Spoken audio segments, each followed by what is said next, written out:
Hi guys, two things. First, the Prime Minister doesn't seem to understand what the SNP actually stand for. And second, he doesn't seem to understand that the independence movement in Scotland is more than just the SNP. So he was asked about a second referendum, and have a listen to what he had to say.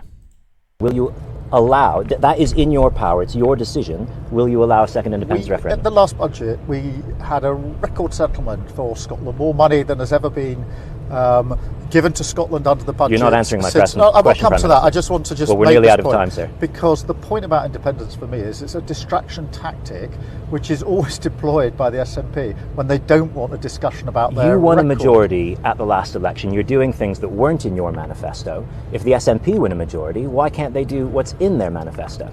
I'm expressing my deeply held view that whenever the SNP are pressed on their record in office, but you're not ruling it out. You're not ruling out an independence referendum. We're not having an independence referendum. It is a so you are ruling it out. It won't happen. It won't happen. It is a distraction. Despite, even if they win a majority. It is a distraction from the record of the SNP.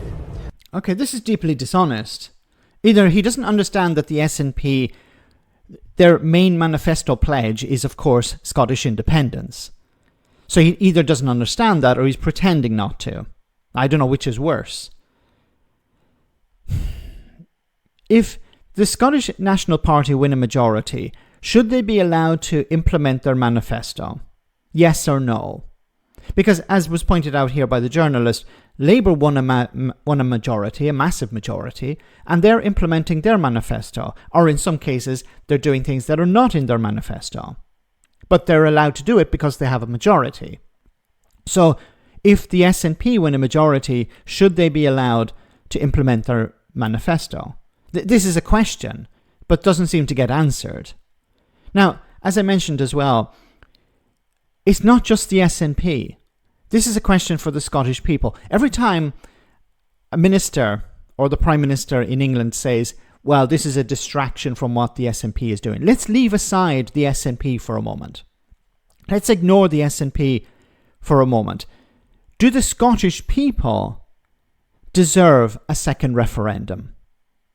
Because if you're talking about the SNP is not all of the independence movement. There are other organisations within Scotland that want independence. So should they be allowed a second referendum? I think this is a question that needs to be asked. Let's ignore the SNP. The SNP is, of course, important when it comes to independence, but it's not the only thing. So I really wish journalists would ask, what do the Scottish people, let's leave aside the SNP, what do the Scottish people have to do in order to warrant a second referendum? Do they need a majority in polling? Do they need to write a petition? Like, what do they actually have to do? This has to be the question going forward. And we need to stop talking about the SNP because we know the response from the British government is always, well, the SNP is just using this as a tactic. Okay, so let's stop talking about the SNP. Because the response is always dishonest. Once again, if a core goal of the SNP is independence and it's part of their manifesto, and even if they win a majority, even if they win the most seats in the Scottish Parliament and it's still rejected, then let's stop talking about the SNP. So this is a question to Labour supporters in England. What do the Scottish people, not the SNP, what do the Scottish people have to do in order to warrant a second referendum? And then as the other point that I keep raising, is this a union of equals?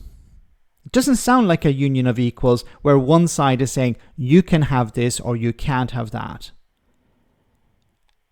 I think what we're going to see is maybe even more support for independence as Labour are saying we're not going to give you a second referendum, and the rise of Nigel Farage, who will just abandon the idea of the union altogether.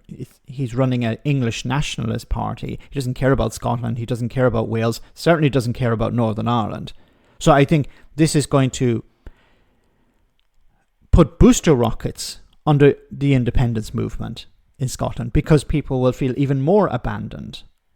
So when you talk about, we're sending more money to Scotland, that's avoiding the issue.